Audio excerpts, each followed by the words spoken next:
these are the 10 most popular mods of the last month for Project Zomboid Build 42. Starting out with the shortcut. Now I'm sure many of you have seen the mods that Rocco has created, and this one is probably the best one of them all. We all know how confusing and overwhelming crafting and building can be in Build 42, and this helps to fix that. You can see here the shortcut panel that is added, and you can move it wherever you'd like very easily. You can also toggle it on and off using the tab key, and this hotkey and many other options can be changed with the settings right here, giving some great customization options. Maybe you want a small, sleek design, or a ridiculously large one, but I think I'll keep it default. It's pretty good the way it is.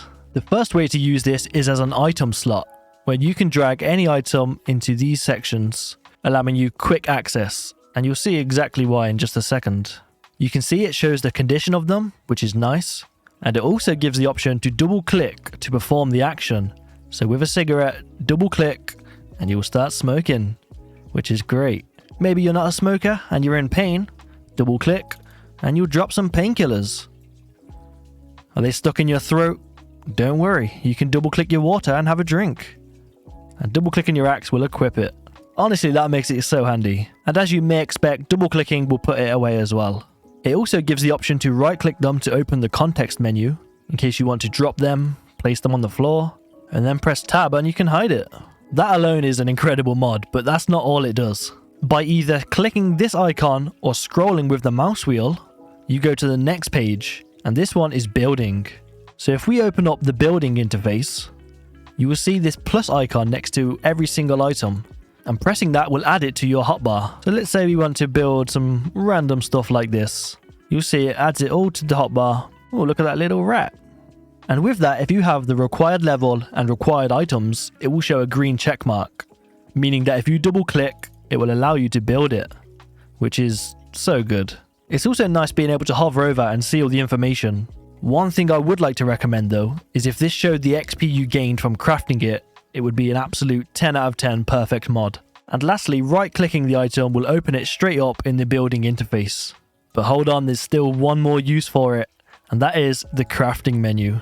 And this works just like the building. So open up the crafting menu, add any recipes you'd like to your hotbar, and as you can see from the check mark, I could rip up some clothing, but I couldn't craft these weapons due to not having a work surface. So if we quickly scroll through and get a chopping block, double click, place that down, and now if we scroll back, you can see I can craft this blade because I have all the required items and the surface.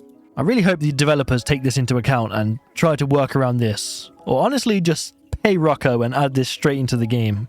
Honestly, out of all the mods that I've showcased before, this is the one that I feel most inclined to add to my playthroughs right now. This is going straight into my default mod pack. As always, the mod list is in the link in the description. And just above that is the subscribe button, which if you wouldn't mind hitting, I would be incredibly grateful. You can also hit like as I move on to number 2, which is the West Point expansion. I'd recently mentioned in my second channel playthrough that I've never spawned in West Point. I definitely should have, but from what I've seen it looks to be a little lackluster. But that's where this mod comes in. This is the completely vanilla version of West Point, and the expansion adds all of this, which pretty much doubles the size of the town. I haven't checked it out yet, so let's see what they added. A nice wok and rolls, some sort of big factory. How did that get up there? There's a giant motel right next to the giant Spiffos. Well, that would make a very cool base. There's a big cinema and plenty of shops around. A very nice fire station. Huge food market.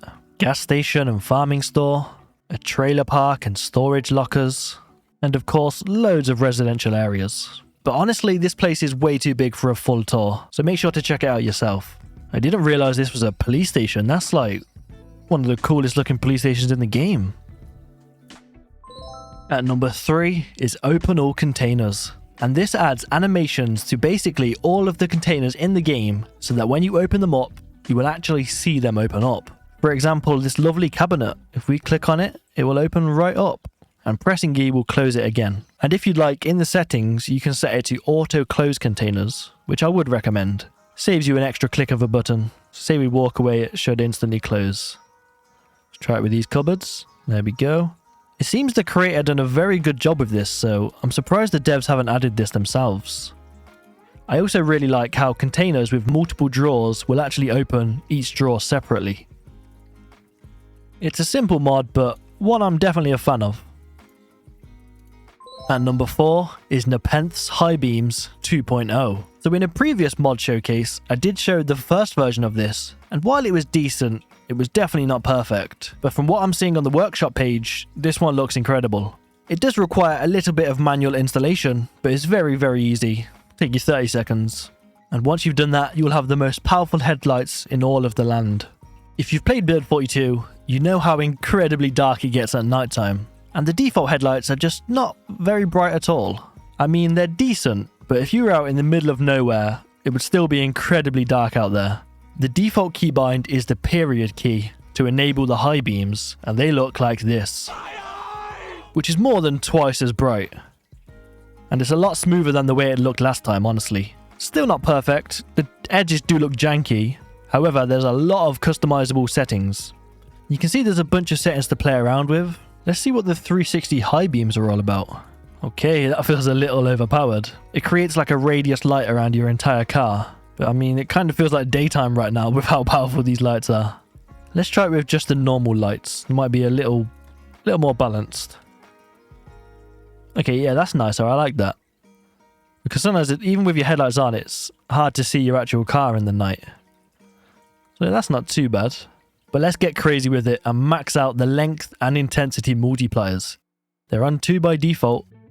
Putting them up to 5. Let's see how that goes. I'm prepared to get flashbanged right now. God damn, it is daytime. Oh, if I turn on the 360 as well, that's going to be kind of crazy. Making an artificial sun out here. Right, on, off, and back on. Yeah, god damn, look at that. That is... We've recreated China's artificial sun. But it's even better because we can drive around with it and absolutely flashbang any zombies we see. I mean, obviously you're not going to play with these settings, but it's very cool that it allows you to actually change them.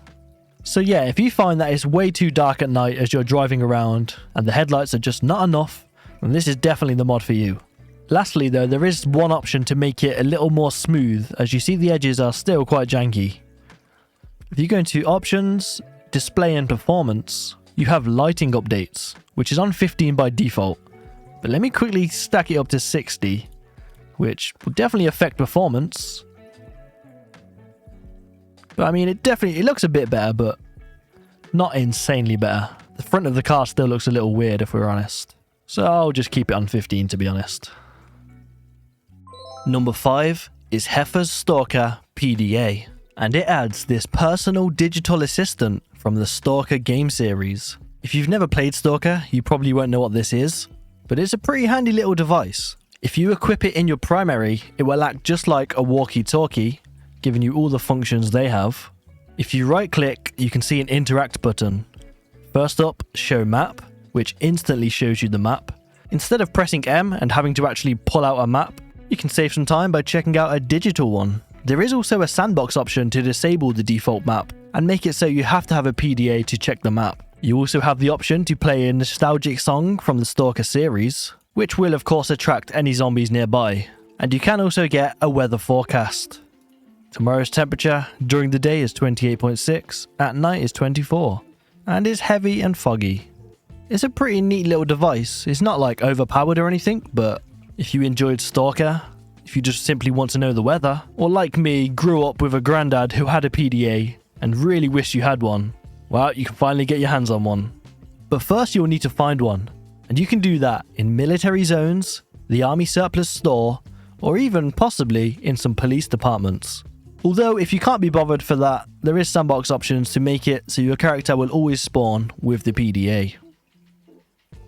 At number 6 is Footprints in Snow, which, as you may expect, leaves footprints in the snow. If you can survive long enough to actually see winter, that is. So as you can see, the footsteps don't actually track to your every step. They kind of just randomly follow behind you. But for a simple little mod, I don't mind that. It just adds an extra layer of immersion seeing the footsteps behind you anyway. There's also extra settings for bandits and zombies to have their footprints. And obviously those footprints won't last forever. They will actually disappear after 3 minutes in real time, and also when you exit the game. A very simple but nice little mod. Next up is functional escalators. And this just sounds like a recipe for fun. Of course they're efficient and make your life a little easier, but the fact that they move zombies too means there's some fun to be had. When they try to walk up the wrong side, they will fall straight over, and they will get sent flying up just as you would on the escalator that goes up, but they still have a chance of falling over. Who is that handsome dude? He's really going high with that woman. Get in there, son. So the escalators are set to randomly go up or down when you load in. They do of course need power to run, but a generator will sort you out with that. And if you have the key to the building, it will give you the option to change the speed and direction of each escalator. But unfortunately I don't have the key, as I am not Mad Dan. But yeah, this is a pretty cool little mod. It's not perfect, but it definitely does the job. And it probably saves you 1 or 2 calories from walking up the stairs, which is better than nothing, especially when food is scarce. At number 8 is Melee Kill Ragdoll. Now you would have all seen the latest update did bring ragdolls, and the majority of people are excited about it, but for now it's only enabled for vehicles and firearms. However, they do plan in the future on bringing it to melee. But why wait? Modders have already added it. But let's check it out and see if it's actually worth downloading. Let's give it a whirl. Oh, they are folding. Maybe a little too easily. Alright, well it doesn't seem like the damage is increased. It is simply when they die they will ragdoll. And I will definitely be the first one to say the ragdolls are not perfect in Zomboid right now. They're definitely over-exaggerated to say the least. But to be honest, compared to some of the firearms, this doesn't seem as bad.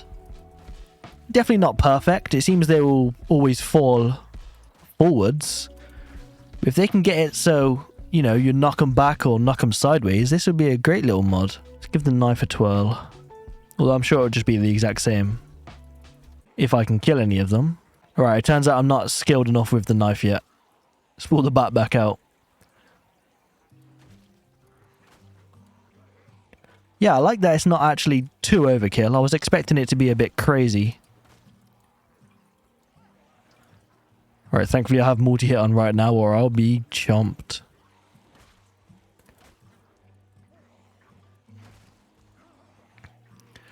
Realistically, you're not going to have the power to send them flying. So a nice, refined, realistic version of melee ragdolls will be super nice in the future.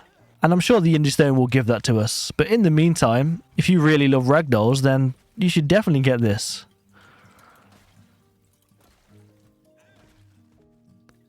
Yeah, this is pretty cool. At number 9 is Specific Loot, KI5. Now, if you've seen any of my previous mod showcases, or even anybody else's to be fair, then you definitely would have seen some of KI5's cars, as he, in my opinion, has the best and biggest collection of vehicles, and this mod is an add-on to those. In vanilla, cars have 2 types of loot, normal and specific. Of course, normal is what spawns most often, all the junk you'll find in random cars. And that's exactly what will spawn in KI5's modded cars. But with specific loot, for example, medical supplies in the back of an ambulance, useful tools in the back of a carpenter's van, or blacksmithing tools in a blacksmith's van. And what this mod does is add specific loot to all of the modded cars. For example, he has some great military vehicles and police vehicles, which would have spawned random junk, but will now spawn the appropriate loot, which is what you want obviously, as I'm pretty much running most of his car mods. So if you're also using them, this kind of feels like a must-have. And now, number 10. You know what they say, save the best for last. And I did, because we have Spiffo Raccoon. If you've been paying attention to this video, and you're pretty eagle-eyed, you may have noticed a bunch of orange critters running around. Well, this mod turns the standard raccoons into red raccoons. Basically, real-life Spiffos that we all know and love. I mean, just look at Spiffo go. Where are you going? Come back. Spiffo. Looks like he's even got a bandaged arm. That's cool. Right, let me go somewhere where it can't run away. It's hard to get a good look at them when they're so excited, but I think you get the gist. I think what would be really cool, instead of having every single raccoon be Spiffo, there could be like a 1 in 1,000 chance that a wild Spiffo appears, kind of like finding a shiny Pokemon. It would also make finding it incredibly exciting, and you would definitely want to take Spiffo home. Although good luck catching him without killing him. Wow, that one somehow just phased through the door. Oh, no, he jumped over. Alright, we got a smart one. You deserve to be free. Not you, though. Fine. Whoa, bro's climbing up me. Anyway, that's all for today. I hope you did enjoy. If you did, make sure to leave a like, comment, subscribe. I'll see you in the next one. And peace.